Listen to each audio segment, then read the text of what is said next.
우리나라는 예전에 과거 제도를 두고 시행을 해왔습니다. 고려시대 광종 9년에 이 제도를 도입하기 시작했는데 그 목적은 숨은 인재를 발굴해내기 위해서 그러했습니다. 이 제도가 큰 효력을 보게 되자 조선시대에는 3년마다 치르던 과거 제도를 수시로 치러서 숨어있는 인재들을 수시로 발굴해냈습니다. 특히 조선의 22대 왕이던 정조는 탕평책을 계승했습니다. 탕평책은 민주당이 정권을 잡아도 자유한국당에 인재가 있으면 불러다 장관을 쓰고 자유한국당이 정권을 잡아도 민주당 사람을 장관으로 세울 수 있는 이런 것을 탕평책이라고 이름하고 있습니다. 저 사람이 유능하다면 자기와 다른 당이라도 좋다는 뜻입니다. 국가에는 그만큼 써야 될 인물이 필요했기 때문에 그렇습니다. 그리고 정조는 규장각을 설치해서 학자들을 모아서 철저한 교육을 시킨 후에 그 사람들을 국가 요직에 일하게 했습니다. 그래서 정조는 세종 임금 이후에 300년 만에 태평성대를 이루는 바람직한 훌륭한 임금이 되기도 했습니다. 좋은 나라는 항상 좋은 인물이 있었던 것이 사실입니다. 그리고 지금 현재 국가도 마찬가지고 또 국가만 그럴까요? 사회도 그렇고 회사도 그렇고 교회도 마찬가지입니다. 유능하고 덕스럽고 신실한 일꾼들이 필요합니다. 지금 하나님은 사람을 찾고 계십니다. 170나라에 27,436명의 선교사들은 하나님이 찾았던 사람들이고 하나님의 찾으심에 부응해서 이제 산지사방에 나가서 복음을 전하는 역군들이 되었습니다. 우리가 이렇게 찬양을 드리지만 찬양대에 하나님이 쓰실 사람들이 필요합니다. 그리고 어린 영혼들을 지도할 교사들이 필요합니다. 하나님의 교회는 많은 일꾼이 필요하고 나라처럼 회사처럼 1급을 주거나 주급이나 월급이나 연봉을 주지 않아도 하늘나라에서 더 많은 것을 채워주실 줄 믿고 또한 지상에서도 여러 배를 받게 하신다는 마태복음의 말씀을 새기고 여러분이 하나님의 부르심에 응하는 귀한 시간이 되기를 소망합니다. 주님의 나라와 주님의 복음을 위해서 일꾼이 필요합니다. 주님이 찾고 계시는 일꾼은 어떤 인물일까요? 그 해당점을 오늘 우리는 한 여성을 중심으로 말씀을 듣고자 합니다. 첫째는 주님의 말씀에 그리고 주님의 뜻에 순종하는 사람이 필요해요. 여러분이 교회에 오셔서 많이 듣는 단어 중에 순종이라는 단어가 있어요. 이 순종은 절대로 여러분 인간과 연결시키지 마십시오. 하나님의 말씀에 순종하는 것이고 주님의 뜻에 순종하기 때문에 여러분들은 적어도 순종이라는 단어가 나오면 나와 하나님 사이임을 잊지 마시고 거기에 마음의 포커스를 맞추게 되기를 여러분에게 권면합니다. 오늘 하나님의 천사장 중에 가브리엘의 모습이 드러나고 있습니다. 이 가브리엘은 작고 초라한 산간 마을에 한 여성을 찾아왔습니다. 그 여성은 히브리 이름으로 하자면 미리암이니까 모세의 누님하고 같은 이름입니다. 헬라식으로 하면은 마리아고 또 그 후에 서양 사람들은 이 여성의 이름을 메으리라고 부르고 있습니다. 이 처녀는 한 청년과 약혼한 사이였습니다. 우리가 지금 20살 결혼, 30살 결혼, 40살 결혼에 비하면 성지의 사람들은 13살, 14살, 15살에 결혼했기 때문에 이제 약혼식을 했다고 하면 소녀라고 불러도 크게 틀리지 않는 이런 나이의 아가씨였습니다. 그런데 이 당시 관습에 따르면 결혼 전에 약 1년 동안의 약혼 기간을 갖는 일이 전통이었습니다. 말씀드린 것처럼 나이가 아직은 더 어린 소녀였기 때문에 모든 이 약혼한 남자와 약혼한 여자가 조급하게 생각하지 아니했습니다. 그리고 이 기간은 결혼과 거의 동일한 법적 효력이 있었습니다. 동거 생활만 안 하지, 육적 상관만 하지 않지, 그걸 제외하고는 모든 면에서 결혼한 것과 같은 취급을 받았습니다. 그래서 이 약혼 기간 동안에 불행하게 약혼남이 세상을 떠나게 되면 이 약혼녀는 평생을 혼자 지내는 과부가 되었습니다. 오늘 여러분 27절에 보시면 그녀를 일컬어서 처녀라고 불렀습니다.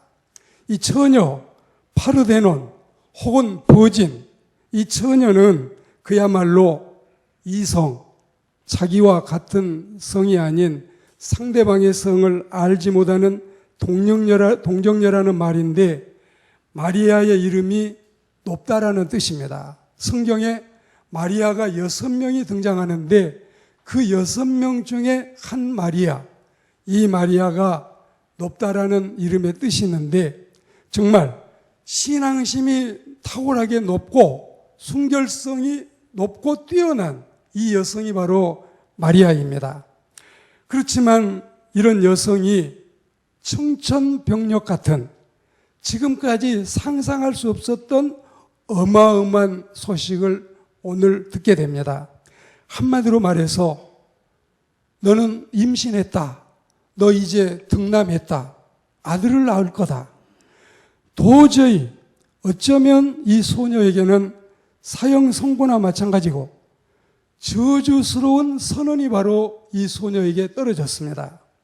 여러분, 요즘에 보면 결혼을 해도 과제가 더 큰 과제가 남아있어요. 아이를 낳아야 돼. 그런데 5년 동안, 7년 동안, 9년 동안 결혼하고 아이를 낳지 못하면 얼마나 애타하며 이 신혼 부부나 또 양가의 부모님이 기다리고 있습니까? 이만큼 여성에게 임신도 좋은 소식이고 등남도 좋은 소식인데 다만 이 소녀에게는 왜 이게 저주스러웠을까요? 왜 이게 사형 선고처럼 들렸을까요? 아직은 처녀였기 때문에. 그리고 약혼식은 했다고 하지만 결혼하지 않는 사람이 임신을 하다니요. 또 남자아이를 낳다니요. 이건 너무나 정말 이 소년이 감당하기에는 힘든 소식이 아닐 수 없었습니다. 그리고 만약에 이 천사장이 와서 해준 말이 사실이라면 이 소녀는 돌에 맞아 죽어야 됩니다. 그리고 이 유태인의 경전 미시나법에 보면 돌에 맞아 죽는 법도 있지만 또 하나는 오물통에다가 온갖 오물을 집어넣고 거기에다가 이 여자를 집어넣어서 이제 통을 막아서 질질 끌고 다니다가 마지막에 소녀의 숨이 끊어지면 그 일을 중단을 했습니다.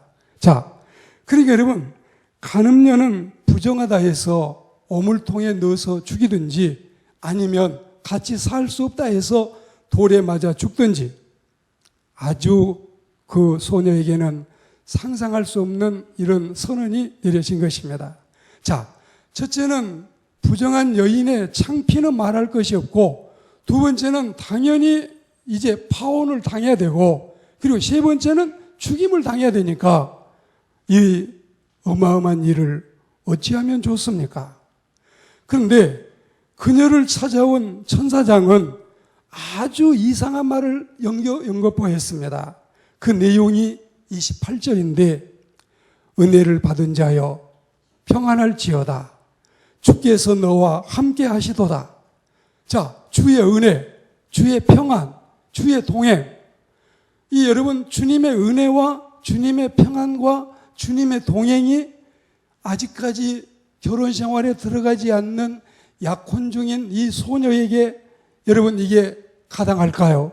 우리 한번 들어봅시다. 자, 정말 간음녀로 취급을 받아서 죽을 위기에 처한 이 아가씨, 이 자매, 이 소녀에게는 정말 들을 수 없는 인사말이 두 가지가 떨어졌습니다.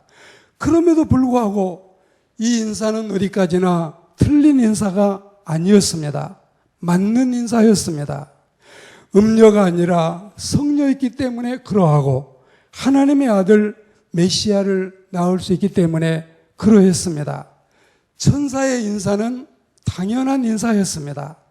그때 이미 마리아는 이를 기꺼이 믿음으로 수용하기를 마음에 다짐했습니다. 주의 여종이오니 말씀대로 내게 이루어지이다. 조금 쉽게 말씀드리면 저는 주의 여종입니다. 주님이 하시는 대로 순순히 따르겠습니다. 이는 어떤 불이익도, 어떤 수치도, 어떤 모욕도, 그리고 심지어는 고난과 죽음까지도 다 받아들이겠다는 뜻입니다. 이 수용은 대단한 수용이 아닐 수 없고 나이 어린 소녀로서는 어떻게 이렇게 어마어마한 일을 받아들일까? 역시 하나님이 하시는 일이고 엄청난 은혜를 입은 여성이 아닐 수 없습니다. 사람들의 따가운 시선이나 사람들의 경멸하는 증오의 눈초리도 외면하지 않고 받겠다. 하나님이 하시는 일이라면 내 몸을 빌려드려서 하나님의 역사가 이루어지는 일이라면 제가 하겠습니다. 이런 뜻이에요. 주님의 뜻이 저를 통해서 이루어지기만 한다면야 돌에 맞아 죽어도 이미 나는 각오하고 있습니다. 그러니까 하나님이 이런 사람을 찾고 계시는 거예요. 여러분, 사랑하는 남녀 교우 여러분, 이 소녀, 이 자매를 보십시오. 과연 이 여성은 하나님의 뜻을 이루기 위해서 메시아로 오신 예수 그리스도의 구속사에 태초부터 준비된 예비된 그릇이 아니고 무엇이겠습니까? 이 여성은 주님을 향해서 순종의 팔을 넓게 벌리고 그리고 자신 앞으로 다가올 고난까지를 힘껏 끌어안습니다. 자애로운 부모가 사랑하는 자녀를 향해서 두 팔을 벌려서 몸이 으스러지도록 힘껏 애정을 가지고 끌어안듯이 사랑하는 주님을 향해서 가슴을 열고 모든 것을 받아들이기로 다짐했습니다. 하나님 아버지께 바로 이런 사람이 필요해요. 그래서 하나님은 이런 사람들을 찾고 계십니다. 그렇기 때문에 설교가는 말씀의 서두에 옛날 고려시대 광종 임금이나 정조왕의 과거 제도나 탕평책이나 주장각을 언급하면서 나라를 위해서 일할 사람이 필요하다 했습니다. 그리고 회사나 교회도 이런 일꾼들이 필요하다는 것을 말씀드리고 있는 것입니다. 1902년 순교자 손양원 목사님과 동갑내기로 태어나서 만 18년도 살지 못하고 1920년에 순국했던 유관순 열사를 생각해 봅니다. 기꺼이 나라의 독립을 외치다가 죽어가면서 절규하기를 조국을 위해서 바칠 목숨이 오직 하나밖에 없는 것이 이 소녀의 유일한 슬픔이다. 유일한 슬픔이다. 내 손톱이 빠져나가고 내 귀와 내 코가 잘리우고 내 손과 내 다리가 부러져도 그 고통을 이길 수 있으나 나라 잃은 고통은 천추의 한이로다. 이 유관순 열사도 마리아의 신앙을 터득한성 싶습니다. 믿음이 신실했고 그리고 대사를 이루기 전에 산에 올라가 산기도를 하던 이 어린 소녀, 그 마음속에 이런 기도가 나왔습니다. 오 하나님이시여, 이제 시간이 임박했습니다. 원수를 물리쳐 주시고 이 땅에 자유와 독립을 주소서. 주여, 나 죽을 때 같이 해주시고 이 소녀에게 용기와 힘을 주십시오. 대한독립만세, 대한독립만세를 외치면서 이 믿음을 주님 앞에 드렸던 것입니다. 주를 사랑한다던 신자들이여, 여러분도 마리아처럼, 여러분도 이 열사처럼 내 몸을 주님을 위해서, 또 여러분 조국을 위해서 드릴 마음을 가지고 있지는 않습니까? 괴롭고 쓰리고 아파도 주님을 위해서 몸을 드릴 수 있습니까? 몸을 빌려 드릴 수 있습니까? 그리고 나중에 33년이 지나서 의로운 아들 예수께서 죄인을 위해서 뺨을 맞을 때, 침뱉음을 당할 때, 채찍에 찢길 때, 십자가를 지고 가실 때, 그리고 그 거룩하신 분이 십자가에서 죽임을 당할 때 이 모든 고통을 아들과 함께 겪는다 해도 다 당해내겠다는 어머니의 이 모습이 아니겠습니까? 어쩌면 마리아는 몸을 빌려드리기만 한 것이 아니라 통째로 온 몸과 생명을 하나님께 드렸던 것입니다. 그녀의 고백 가운데 여종이라고 했는데 이 여종은 과거에는 계집종이라 했습니다.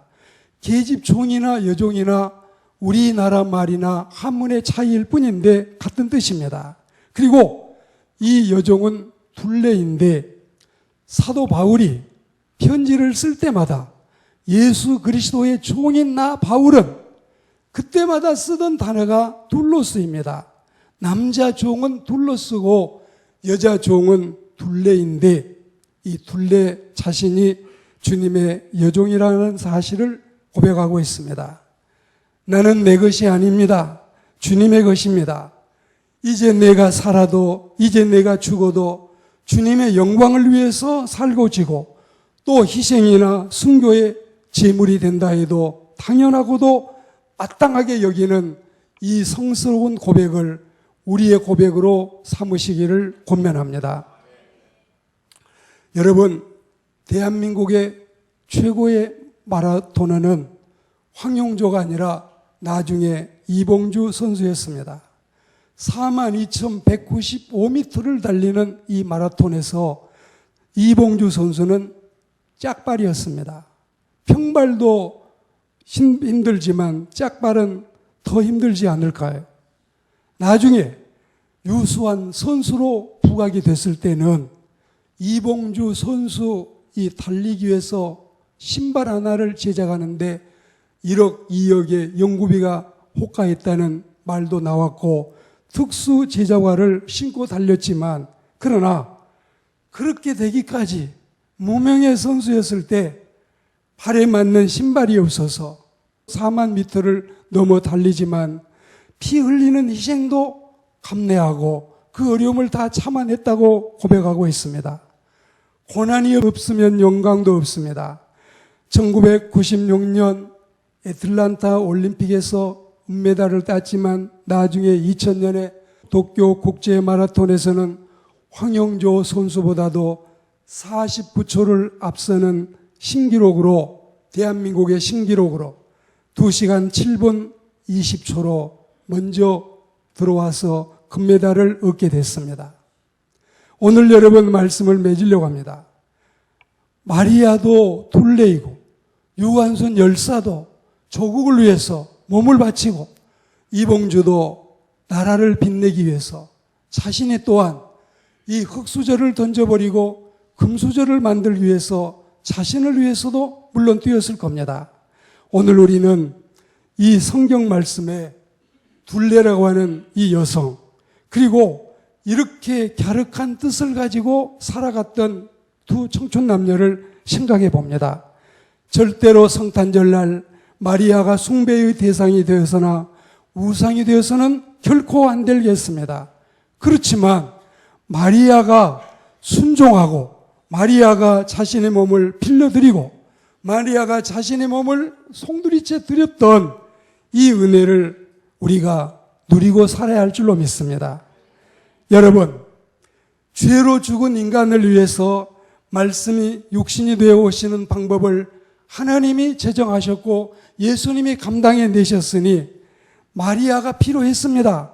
그 마리아는 성탄절에 오시는 메시아를 오게 하는 통로 역할, 가교 역할을 순종과 헌신으로 감당해 냈습니다. 지금 주님은 사람을 찾고 계십니다. 주님의 음성을 듣고 예하고 주님께로 나오시기를 권면합니다. 주님이 영순이입니다. 그런데 주님을 15번, 20번으로 또 넘기지 마세요. 여러분, 쓰잘데없는 부질없는 세상 역할을 하겠다고 주님을 외면하거나 주님의 일을 던져버리지 마시기를 권면합니다. 여러분이 대체 무슨 부귀영화를 누리겠다고, 여러분이 안 해도 여러분 반상회나 향후회나 동창회나 어떤 문화회관이나 어떤 세상의 자리 여러분보다 더 잘해낼 사람 많이 있습니다. 여러분이 직장 생활은 충실하고 매일 교회 나오라고 하는 건 아닙니다. 그러나 주일날은 하나님의 집에 있어야 되고 또 하나님의 교회에서 여러분이 몹시도 필요합니다. 여러분, 가슴을 치고 후회하는 날이 오지 아니하도록 하나님이 사람을 찾고 계실 때 주여, 제가 여기에 있습니다. 저를 써주십시오. 무슨 부귀영화를 여러분이 꿈꾸고 계십니까? 이제 그만하십시오. 부질없는 세상에 너무 정들지 마시고 마음 뺏기지 마시고 주님을 위해서 마리아같이, 조국을 위해서 유관순 열사같이, 그리고 자기의 이씨 가문과 나라를 빛내기 위해서 피를 흘리며 달렸던 이봉주같이 우리 함께 주의 교회를 섬기는 형제와 자매들이 다 되시기를 주의 이름으로 축원합니다.